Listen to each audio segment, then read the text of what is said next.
ආයුබෝවන් සොර music channel වෙතට ආදරයෙන් පිළිගන්නවා. අද මම මේ වීඩියෝ එකෙන් කතා කරන්න යන්නේ අපේ western music කරන දරුවන්ට treble clef, bass clef, lines and spaces වල තියෙන notes මොනවාද කියලා අඳුනගන්න එක ගැන. අපි ඉස්සෙල්ලාම බලමු treble clef එක ගැන. treble clef එකේ spaces වල notes තියෙන්නේ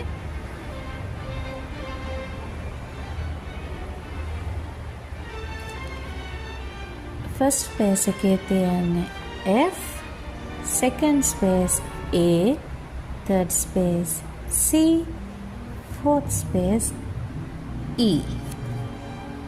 F, A, C, E. Face.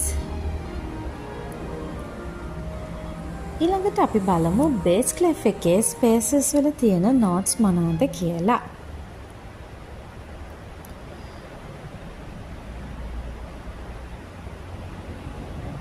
මේකෙදි treble clef එකේදී අපි start වෙන F එක නැතුව මේ A එක තමයි bass clef එකේ first space එකට එන්නේ. එතකොට ඒක start වෙන්නේ A එකෙන්. treble clef එකේදී face නේ තියන්නේ. එතකොට මේ F එක නැතුව මේ A එකේ ඉඳලා තමයි අපිට start වෙන්නේ A, C, E, G.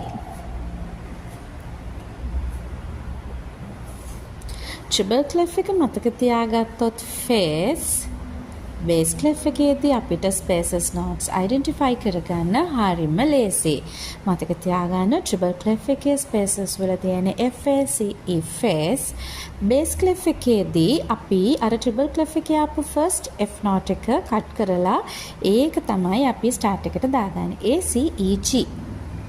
Keep practicing.